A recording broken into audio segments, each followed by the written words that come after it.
Apple finally made some changes. The new iPhone 17 Pro has a unibody aluminum housing, and although it looks really cool from the outside, what about the inside? Previous Pro model iPhones were actually decently repairable because they allowed us to open them from the back and not have to risk breaking the front screen anymore. But with these new iPhones, that risk is probably back. What Apple failed to mention though is that this is actually the thickest Pro model iPhone yet. And that makes me wonder, what else did Apple fail to mention, and why did they make this so thick compared to past models? Let's tear it down and find out.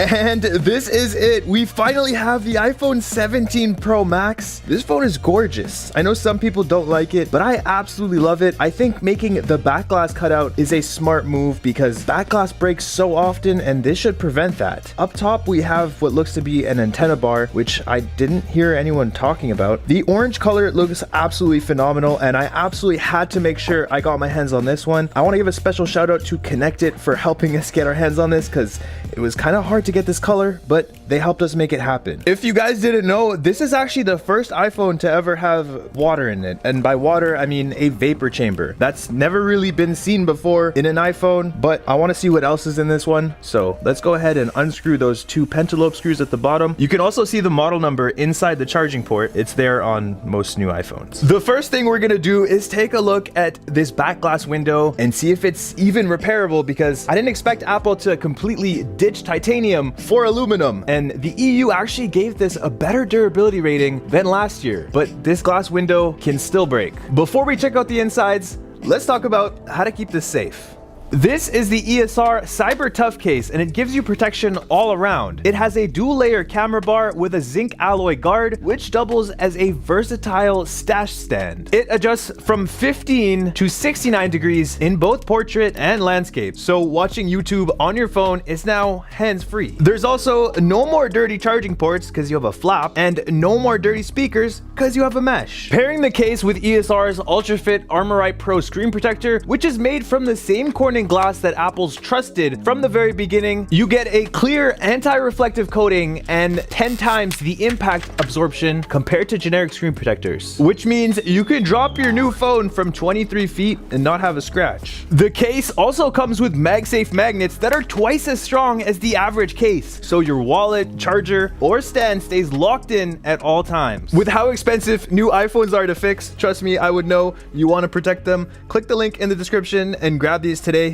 Now, back to video. Now it's time to answer the biggest question I have. Is this glass window repairable? Is it even removable? Let's find out. We'll put it in our clamp. This phone is huge, barely fits in the clamp. Now we can attach our suction cup. We'll apply some heat. The back glass window is actually Ceramic Shield 1, while the front screen is Ceramic Shield 2, so it's slightly less durable. And it looks like the glass is lifting slightly, which is a great sign. Let's see if we can fully get it off. We'll apply some alcohol to a plastic prying card and slice that in there. Hopefully we're not slicing any flex cables because I have no idea where they are. So far so good. The back glass is almost completely off, and now we can go ahead and never mind, there is a flex cable. We'll remove it from the clamp and open it up.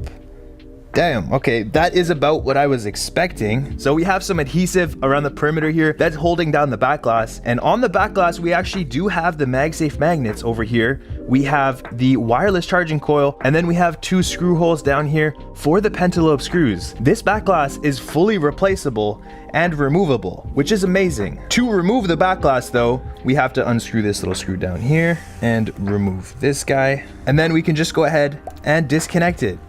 And just like that, the back glass is removed. You can easily replace this and easily fix this. I really like this design. I think Apple should have done this from the start. Back glass was a huge pain for everyone, but that problem is solved. Using our magnet paper, we could check out the MagSafe layout, and I actually noticed something a little strange this year. So if you put this on the back glass, you could see there's not one opening, but there's actually two.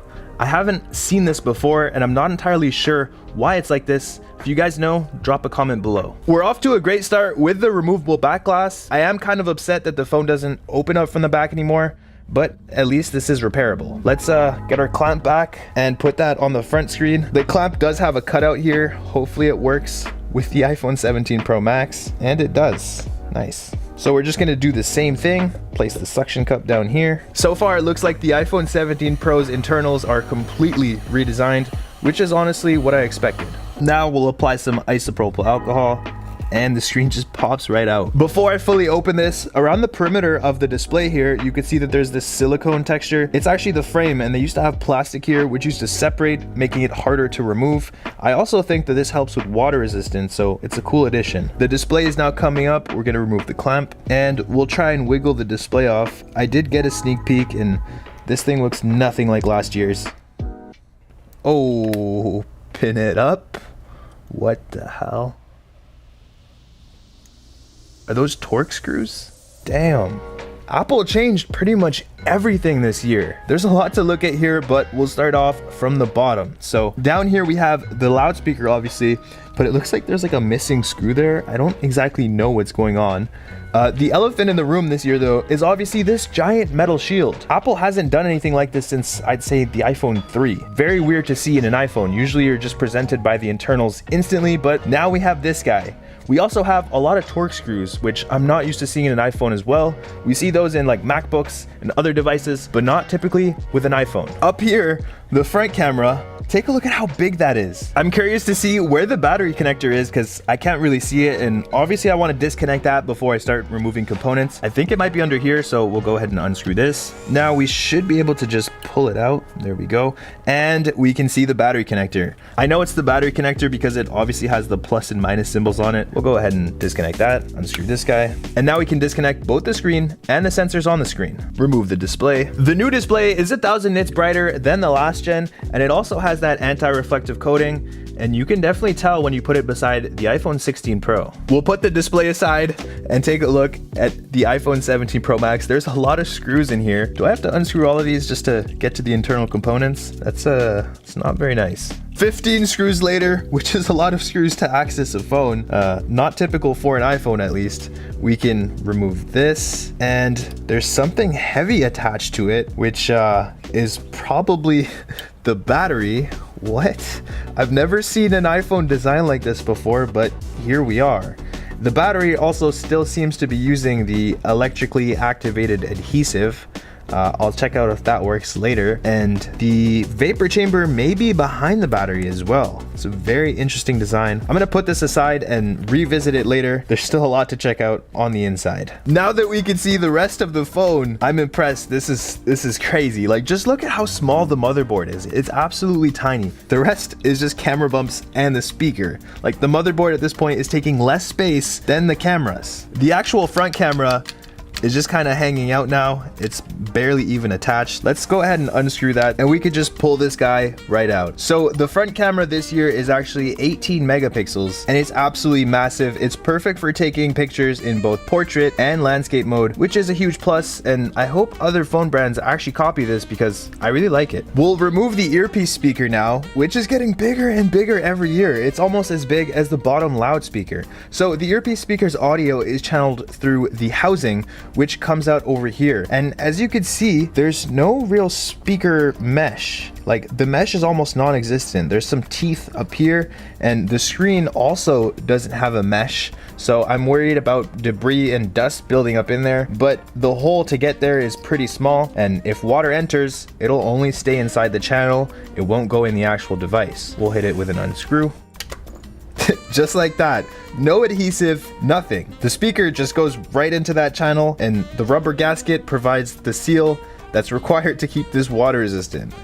It's actually kind of cool. Let's continue on with the rear cameras, which have more torque screws. I don't know why Apple introduced these. You have to carry 3 different types of screwdrivers, probably 4, because I'm not even done tearing this phone down. There was a downside to having the phone open up from the back, and you're about to see what it is in just a second. Now we could just pull up on the cameras. These are absolutely massive. So the downside to opening up a phone from the back is that the cameras were exposed right away, and once they get dirty, they're very hard to clean. The cameras this year are all 48 megapixels, and they're all fusion cameras. This is the ultra wide camera, this is the main camera, and this is the telephoto camera. We'll put this guy aside. Let's get that motherboard removed, and it looks like there's a bunch of Phillips screws mixed with tri-screws here. And The board is now free. You can see there's two connectors coming out of the board, which is another thing I'm not used to seeing. Over here we have the NAND, which is a storage. This is the 512 gigabyte version. It has 12 gigabytes of RAM this year for Apple's intelligence, and this board houses the A19 Pro chip, which is obviously Apple's fastest chip ever. It's always Apple's fastest chip in case you missed the memo. On the right here, we likely have the NFC chip, and on the left here, we have the LiDAR, which is hiding under this little spacer. Up here, we have the flash, which is hiding under a flex cable. These are likely for the antennas. We have a plastic spacer where the SIM tray would be, but it's probably just to keep the battery in place. There is still extra battery. You're still getting more technically. Speaking of the battery, I still have to take a look at that and the vapor chamber. I'm gonna cut that open and drink the water inside. Maybe. This iPhone probably has the most screws ever in any iPhone, but it also probably has the least amount of adhesive in any iPhone. The loudspeaker and earpiece speakers are huge in this device, and I'm sure the audio sounds pretty good as well. Something that's very important in a phone is how easy it is to replace your charging port, but Apple, for some reason, decided to make it much harder this year. The Taptic engine is now free. This is the thing that makes your phone go brrr. After an insane amount of screws later, we can finally remove the charging port. This phone charges from 0 to 50% in just 20 minutes, and on the back of this port, it seems like we have the 5G antenna. Now, it's time to remove the battery and get a closer look at that vapor chamber. The battery also has the electrically activated adhesive. For some reason though, we couldn't get it to release, so we just did the Prius shame. This is a 19.988 watt hour battery or a 5112 milliamp hour battery. Now let's slice into that vapor chamber.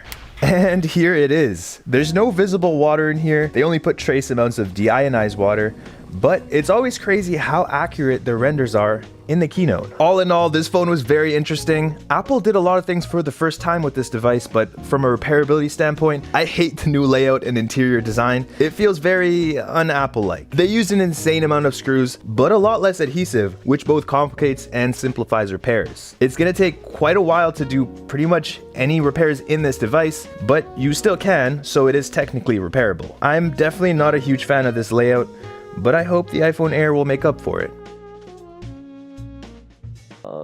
Chalo guys, if I think most of the queries are answered, and okay, so like think about it, and maybe by tomorrow we'll start SQL, and then obviously for 1 week we'll do SQL, and then we'll try to cover as much things in the SQL as possible, and then we'll jump to Power BI.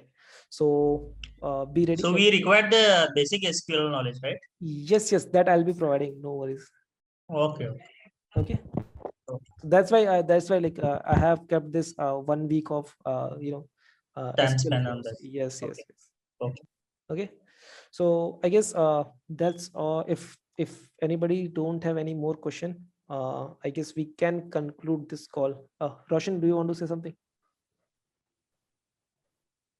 Are you guys fine with your queries? Should we close this call? Yes, sure. Sure. So thank you guys, and thank you so much for your time, and thank you so much. कोई कुछ बोलना चाह रहा है?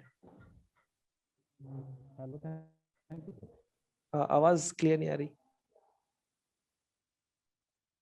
Guys, हाँ बोलिए, अब बोलिए।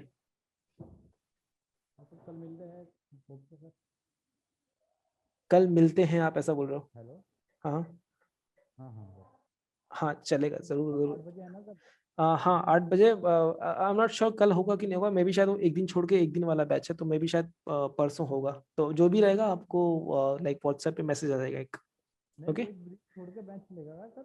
हाँ, एक दिन छोड़ के एक दिन है शायद, जितना मुझे पता है। बोल रही थी मैम 4 दिन है हफ्ते में। हाँ हफ्ते में 4 दिन, तो एक दिन छोड़ के एक दिन होगा, 7 दिन। जो भी है देख लो, जो भी रहेगा आपको मैसेज आ जाएगा, उसको टेंशन मत लो। मतलब आप इस चीज का टेंशन मत लो कि इस हफ्ते में 3 दिन होगा या 4 दिन होगा। इंपॉर्टेंट ये है कि आपका कोर्स कंप्लीट होके रहेगा, ठीक है? भले ही उसका 1.5 महीने का 2 महीना हो जाए। चलो guys, thank you so much for your time, and thank you so much for listening to my बक थोड़ी सी, and let's meet for the next class with full enthusiasm, and I hope आप लोग फोकस्ड रहोगे learning के लिए। So thank you so much again, and let's end the call. Thanks, Ashish. Bye. Yeah. Take care, guys.